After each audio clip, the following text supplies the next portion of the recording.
সুপ্রিয় শিক্ষার্থী, new English ইজু Bangla চ্যানেলের পক্ষ থেকে তোমাদের সবাইকে জানাচ্ছি আন্তরিক অভিনন্দন। আজকের আলোচনার বিষয় অনার্স চতুর্থ বর্ষের অ্যাপ্রোচ অ্যান্ড মেথড সাবজেক্টের একটি গুরুত্বপূর্ণ কোশ্চেন নিয়ে। কোশ্চেনটি হলো discuss monitor model according to Stephen Krashen. এখনও যারা চ্যানেলটি সাবস্ক্রাইব করোনি তারা সাবস্ক্রাইব করে নাও এবং পাশের বেল আইকনটিতে অন করে দাও, যাতে অন্যান্য ভিডিও আপলোড হওয়ার সাথে সাথে তোমরা নোটিফিকেশন পেতে পারো। আর তোমরা যদি আমাদের এই ইজি হ্যান্ড নোটটি পেতে চাও তাহলে আমাদের ফেসবুক গ্রুপে তোমরা জয়েন হতে পারো। আমাদের ফেসবুক গ্রুপের লিঙ্ক ভিডিও ডিসক্রিপশন বক্সে দেওয়া থাকবে। আসা শুরু করছি আজকের মূল আলোচনা। প্রথমে আমরা জানব মনিটর মডেল কি। মনিটর মডেল হলো একটি হাইপোথিসিস যা ডেভেলপ করা হয়েছিল স্টিফেন ক্যাশেনের দ্বারা 1970 সালে। এই মনিটর মডেল হলো একটি ইফেক্টিভ থিওরি সেকেন্ড ল্যাঙ্গুয়েজ শেখার জন্য। অর্থাৎ মনিটর মডেল হলো এমন একটি কার্যকর পদ্ধতি থিওরি সেকেন্ড ল্যাঙ্গুয়েজ অ্যাকুইজিশন শেখার জন্য। এই মনিটর মডেল থিওরিটা গৃহীত হয়েছিল অধিকাংশ ল্যাঙ্গুয়েজ রিসার্চারদের দ্বারা 1980 সালের দিকে। অ্যাকর্ডিং টু দ্য স্টিফেন ক্যাশেনের মতে মনিটর মডেলসের 5টা হাইপোথিসিস রয়েছে। এখন আমরা জানব স্টিফেন ক্যাশেন এর 5টি হাইপোথিসিস নিয়ে। তার আগে আমাদের জানা দরকার স্টিফেন ক্যাশেন যে 5টি হাইপোথিসিস সম্পর্কে আলোচনা করেছেন সেগুলো ওর নাম। প্রথম হচ্ছে the acquisition learning hypothesis, 2 number the natural order hypothesis, 3 number the monitor hypothesis, 4 number the input hypothesis, 5 number the effective filter hypothesis. According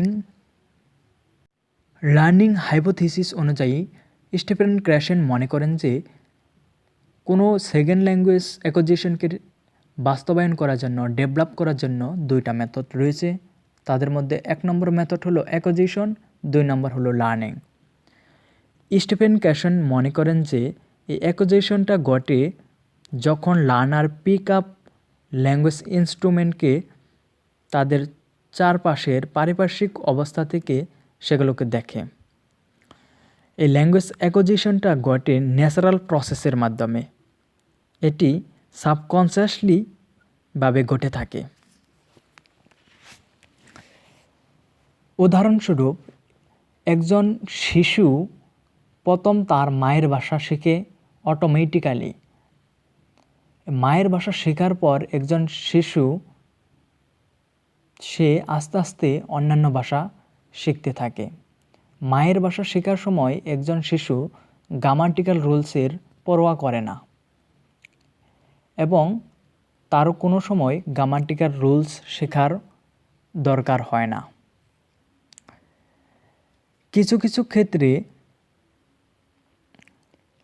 একইভাবে সেকেন্ড ল্যাঙ্গুয়েজ ঘটে ন্যাচারাল কমিউনিকেশন এবং কনভারসেশন টার্গেট ল্যাঙ্গুয়েজ শেখার মাধ্যমে।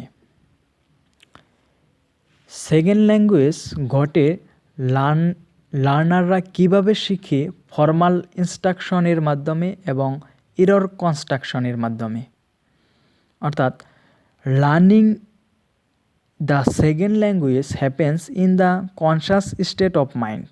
In case of the learning the conscious state of mind is needed.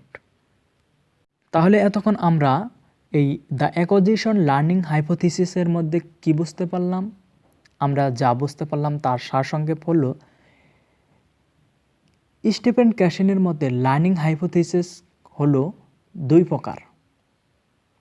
Second language develop করার জন্য এই learning hypothesis 2টা ভাগে ভাগ করা হয়েছে। 1 নম্বর ভাগ হলো অ্যাকুইজিশন, 2 নম্বর হলো লার্নিং। এখন অ্যাকুইজিশনটা কি? এই অ্যাকুইজিশন হলো সাবকনশাস প্রসেস। এটিকে ইমপ্লিসিট এবং ন্যাচারাল প্রসেসও বলা হয়। এর সাদৃশ্য রয়েছে child language, first child language যেভাবে শিখে, একটি শিশু যেভাবে ফার্স্ট চাইল্ড ল্যাঙ্গুয়েজ শিখে। তার মায়ের কাছ থেকে। এটি ঘটে যখন একজন শিশু অর্জন করে তার প্রথম ভাষা, তার ফার্স্ট ল্যাঙ্গুয়েজ, যখন একটি শিশু সর্বপ্রথম শেখা শুরু করে। আর ফার্স্ট ল্যাঙ্গুয়েজ বলতে বোঝায় মায়ের ভাষাকে অথবা মেইন ল্যাঙ্গুয়েজকে। অপরদিকে আমরা ল্যাঙ্গুয়েজ বলতে বুঝেছি ল্যাঙ্গুয়েজ একটি কনসিয়াস এবং এক্সপ্লিসিট প্রসেস। এখানে user will have to have a clear knowledge about the use of grammar of A second language. এই লার্নিংয়ের মধ্যে একজন লার্নার অবশ্যই গ্রামারের সম্পর্কে স্বচ্ছ ধারণা রাখে, কিন্তু অ্যাকুজিশনের মধ্যে একজন শিশু সর্বপ্রথম তার মায়ের ভাষার কাছ থেকে ভাষা শেখা শুরু করে। কিন্তু লার্নিং পর্যায়ে লার্নিং এই মেথডের মাধ্যমে একজন লার্নার সর্বপ্রথম গ্রামারের সম্পর্কে স্বচ্ছ ধারণা সৃষ্টি করে। They have to learn how to communicate with others by using grammar. এই লার্নাররা প্রথম তারা শেখা সৃষ্টি করে কীভাবে এই গ্রামারের দ্বারা কমিউনিকেট করতে পারে একে অপরের সাথে। অ্যাকুজিশনের মধ্যে গ্রামারের রুলগুলোকে গুরুত্ব দেওয়া হয় না, কিন্তু লার্নিংয়ের মধ্যে গ্রামারকে খুবই গুরুত্ব দেওয়া হয়। স্টিফেন ক্র্যাশেনের মতে learning is less important than acquisition. He emphasizes more on than learning. Acquisition is much more effective and permanent than learning. লার্নিংয়ের চেয়ে অ্যাকুজিশন হলো সবচেয়ে ইফেক্টিভ এবং পারমানেন্ট, কারণ এটি একটি প্র্যাকটিক্যাল প্রসেস। আমরা উদাহরণস্বরূপ বলতে পারি যে Bangla is our mother tongue, we acquire Bangla naturally, we learn it in a subconscious process, we do not need to know about grammar of Bangla. অর্থাৎ এখানে আমরা বুঝলাম যে আমরা যখন বাংলা ভাষা শিখেছি তখন অটোমেটিক্যালি আমরা আমাদের মায়ের কাছ থেকে বাংলা ভাষা শিখেছি, এর জন্য আমাদের কোনো বাংলা গ্রামারের প্রয়োজন হয়নি। কিন্তু English is our second language, we learn English in a conscious way. If we remain unconscious or subconscious while learning English, we will learn nothing about this language. কিন্তু আমরা যদি ইংরেজি ভাষা শিখতে যাই তাহলে আমরা প্রথমেই হঠাৎ করে ইংরেজি শিখতে পারবো না, এজন্য আমাদের গ্রামারের নিয়মকানুন জানতে হবে। এরপর আমরা জানব মনিটর হাইপোথিসিস সম্পর্কে। এই মনিটর হাইপোথিসিস এটি সাধারণত অ্যাকুজিশন এবং লার্নিংয়ের মধ্যে সম্পর্ক ব্যাখ্যা করে। স্টিফেন ক্র্যাশেনের মধ্যে লার্নিং নিড মনিটর। লার্নিং এর জন্য অবশ্যই মনিটরের প্রয়োজন। একটা মনিটরের মধ্যে অনেকগুলো ফাংশন রয়েছে, আর এই ফাংশনগুলোর কাজ এগুলো সাধারণত প্ল্যানিং, এডিটিং এবং কারেক্টিং ফাংশন হিসেবে কাজ করে। স্টিফেন ক্র্যাশেন সাধারণত 3 প্রকার মনিটর সম্পর্কে আলোচনা করেছেন। 1 নম্বর ওভার ইউজার্স, 2 নম্বর আন্ডার ইউজার্স, 3 নম্বর অপটিমাল ইউজার্স। ওভার ইউজার্স কি? ওভার ইউজার্স হলো the learners who use monitor all the time are called over users. Under users, the learners who do not use conscious knowledge are called under users. Optimal user, the learners who are monitor appropriately are called optimal users. এখন আমরা জানব natural order hypothesis সম্পর্কে। এই natural order hypothesis সাধারণত রিসার্চের উপর ভিত্তি করে হয়। এই হাইপোথিস আলোচনা করে অ্যাকুজিশন নিয়ে, এখানে কোনো লার্নিংয়ের বিষয়বস্তু থাকে না।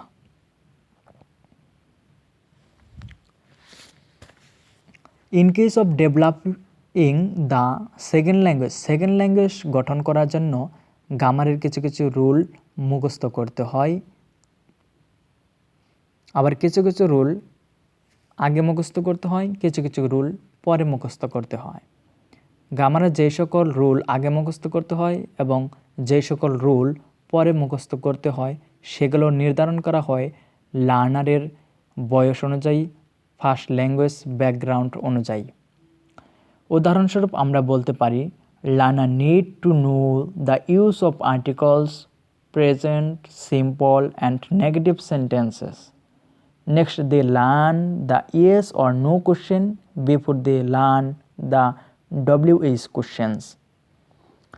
This hypothesis also says that এই hypothesis আমাদের আলো বলে যে second language learning order is not the same as the first language. এখন আমরা জানব ইনপুট হাইপোথিসিস নিয়ে। We learn a language when comprehensible input is used by comprehensible input. Creation means I plus L input, which refers to instructional material that are one level higher than the present level of learner's language competence. This hypothesis is related to acquisition. If I plus L input is provided, learners acquire the skill with interest, so it helps learners acquire the language. সাধারণত এই ইনপুটের মাধ্যমে আমরা ভাষা কিভাবে অর্জন করা যায় তাই শিখতে পারি। এরপর জানব effective filter hypothesis. This hypothesis talk about individual factors that influence learning. স্বতন্ত্র কতগুলো ফ্যাক্টর নিয়ে এই এফেক্টিভ ফিল্টার হাইপোথিসিস আলোচনা করে থাকে।